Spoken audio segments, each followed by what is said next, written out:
Me chamo Gisele Santos, tenho 38 anos, fui mãe aos 16 anos. E como que era a sua adolescência antes da maternidade? Eu fui muito brincalhona, eu era muito roeira, brincava muito, me diverti bastante, aproveitei bastante a infância. E como que era a relação com a sua família, sua mãe, seu pai, durante essa fase? Eu tive uma família bem desestruturada, né? Tinha muita briga dentro de casa com os meus pais. Ele era uma pessoa agressiva, batia nela, batia na gente. Então, nosso refúgio era brincar. A gente se refugiava, não só eu com meus irmãos, em brincar, em se divertir. E como eu sou a mais velha dos 9, eu acabei acompanhando muita coisa, né? E depois da gravidez, assim, eu tive o apoio da minha mãe,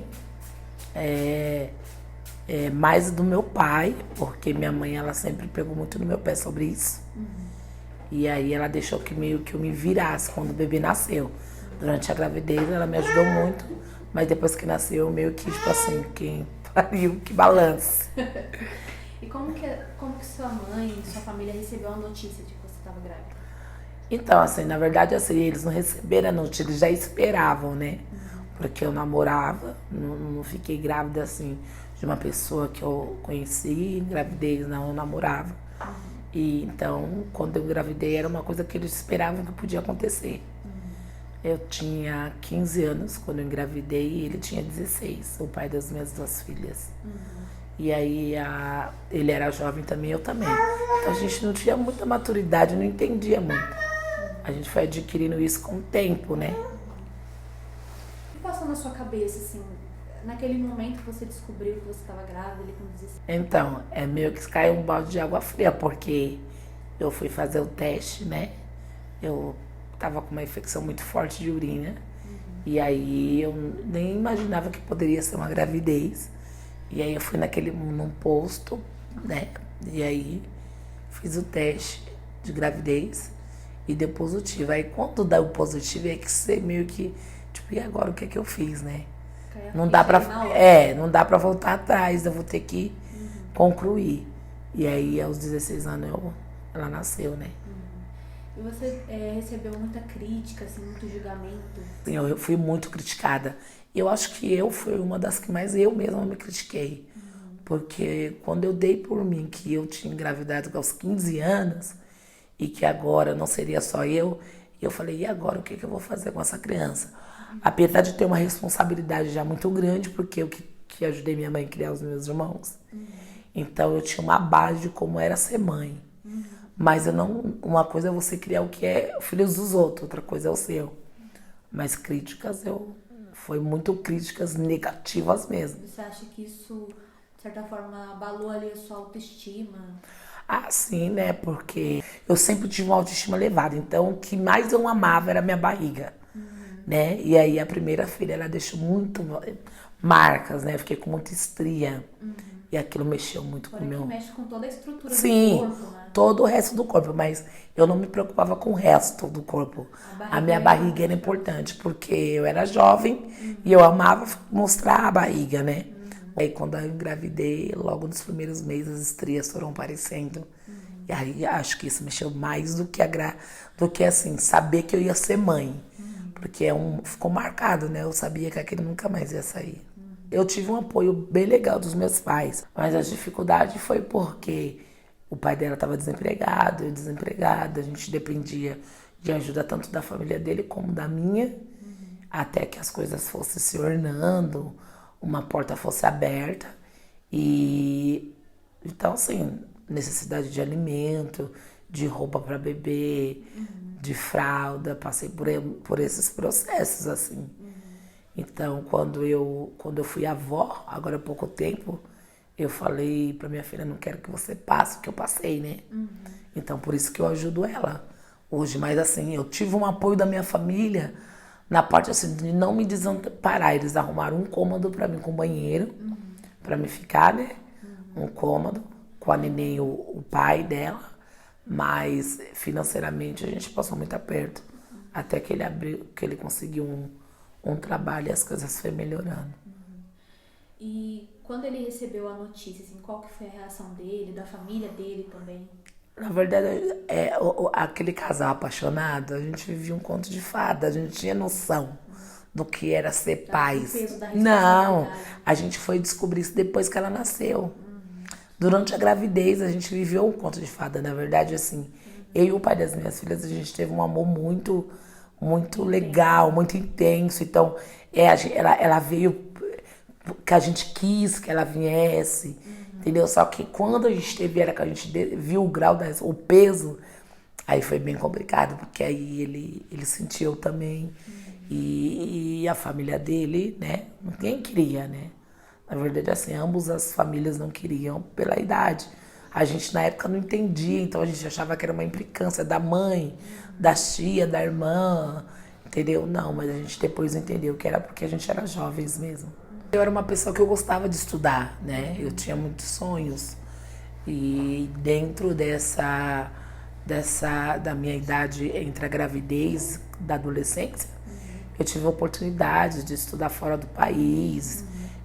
A família, por parte do meu pai, quis muito me ajudar a pagar estudo para mim. Meu pai me levou para São Paulo, que a família dele é da Bela Vista, e lá eu tive muito apoio da minha tia, da minha prima Daniela e da minha tia Vera. Só que eu não queria, eu já estava apaixonada pelo pai das minhas filhas e quis voltar de São Paulo para Itaquá novamente. Foi meio difícil, né? Porque eu que tinha sonhos de me formar e tudo, mas também não tive a responsabilidade de saber que para me chegar no objetivo que eu queria, tinha que abrir mão de algumas coisas. Tive essa oportunidade antes e depois, que hoje eu já tenho 5 filhos, né? Depois eu tive mais filhos e aí eu tive uma outra oportunidade de ir para Amsterdã. E aí foi uma coisa que era tudo ou nada, né? Eu tinha a oportunidade de estudar e trabalhar lá, só que eu ia ter que deixar os meus filhos e minha família aqui. E aí eu optei não ir, porque eu falei, se acontece alguma coisa para me vir de um país para o outro, não é da noite pro dia, eu teria que ficar lá pelo menos cerca de 2 anos, até juntar um dinheiro, né? Mesmo que eu andasse para cá, mas eu tinha que ajuntar, e fora os gastos que eu iria ter lá comigo. E não foi até bom não ir, porque nesse período de eu decidir se eu fosse ou não, porque eu ia com uma amiga que foi para lá para trabalhar e casou lá, então eu ia ter lugar para ficar. A minha mãe faleceu. Na minha época as coisas eram um pouco mais difíceis, né? Não que não tinha possibilidade de eu estudar sendo mãe na adolescência, teria.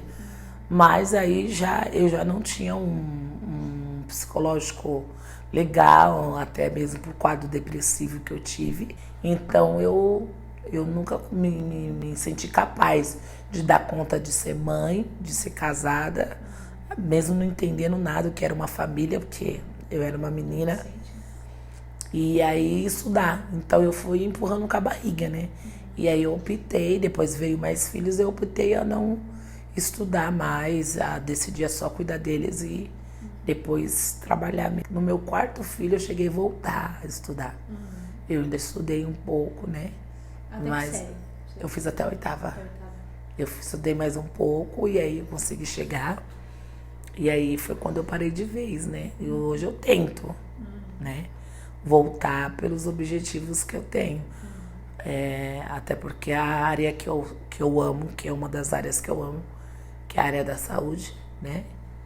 Muito, muito mesmo. Tipo assim, parece que Deus me formou para essa profissão. É uma coisa que eu precisaria estudar, né? Não só pelo amor que eu tenho à profissão, mas financeiramente iria mudar muito, não só a minha vida, como da minha primeira geração, que é meus filhos e os meus netos, né?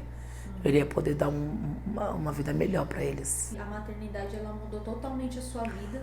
Sim. Os seus objetivos de vida, né? Porque assim, hoje você tem uma facilidade maior, né? Hoje tem muitos cursos gratuitos, faculdades, aí até 100%, dependendo da sua nota no Enem. Naquela época não tinha, então eu teria que fazer mesmo o 2º grau e ali eu teria que correr atrás, entendeu? E era pago, não tinha tantas possibilidades. E eu não tinha ajuda né? Hoje, suponhamos... Você não tinha uma rede de apoio? Não tinha dos meus pais. Até porque eu já vinha numa família conturbada, totalmente desestruturada, emocionalmente, financeiramente. Eu me vi sozinha. Na verdade, assim, a minha filha veio como refúgio, né? Porque quando ela nasceu, aí eu falei assim, bom, agora eu não tô só, totalmente, né? E aí eu optei a não estudar mais. Hoje, se uma das minhas filhas falar, mãe, eu quero, eu vou apoiar, assim, até mesmo cuidar dos filhos para que elas venham, né? Mais ou menos assim, eu não consegui, mas eu vou te ajudar e vou torcer que você consiga.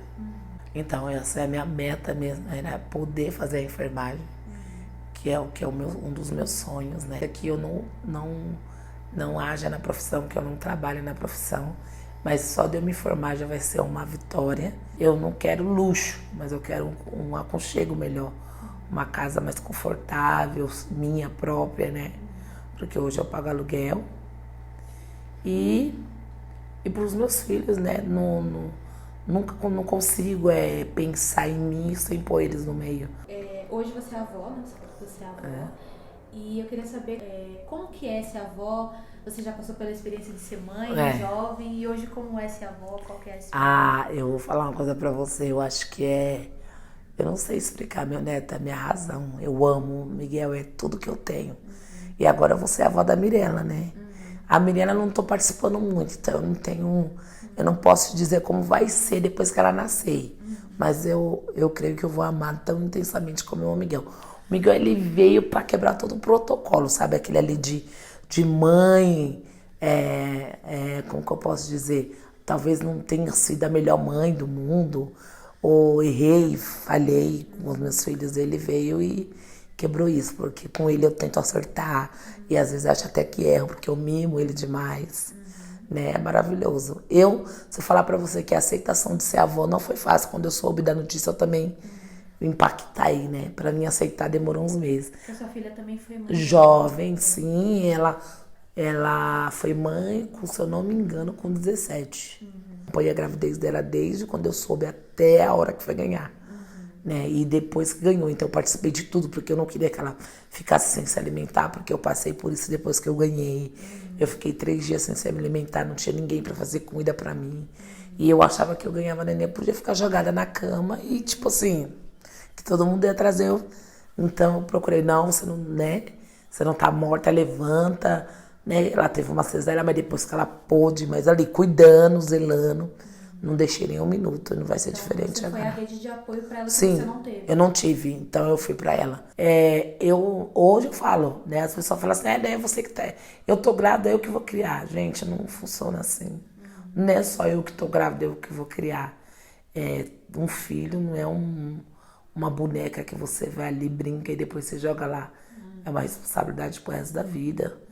E querendo ou não, a gente fala assim, mas filho não atrapalha. Atrapalha sim, ele bloqueia você de algumas coisas e de dar alguns passos mais largos pro seu futuro, pra sua profissão, pro seu financeiro, pra tudo, porque antes de você pensar em você, tem que pensar nele. Então, assim, eu falo, né? Se puder, não engravide nova, né? Estuda, faça faculdade, viaja, viva e planeje para ter um filho. Mas aí, nos casos onde isso já aconteceu, a menina já se viu grávida, você pode dizer assim que a vida para aquela pessoa não acaba ali? Não acaba, né? Não acaba ali. Ela é capaz, tem a capacidade não, ela é capaz de ter o filho, independente de qualquer situação, se tem o apoio dos pais ou não, se tem apoio da pessoa que é o pai da criança ou não, ela é capaz de ter, ela é capaz de criar, ela é capaz de cuidar, de educar, de continuar trabalhando e estudando, ela é capaz, basta ela querer. É mais difícil, mas ela é capaz sim. A gente não fala de perfeição, mas uma família estruturada, onde o pai e a mãe estão juntos, né? Onde tem ali uma base, um exemplo, os dois estão ali trabalhando, os dois têm aquele amor que libera pro filho, abraça, conversa, pergunta como foi o dia, sabe? Dá atenção, mesmo que é a fase da adolescência. Eu acho que isso ele é fundamental. evita grandes coisas, né? Não só a gravidez, mas como um filho aí acabar entrando pro mundo das drogas, do crime. Então evita assim, a família é a base, não tem como.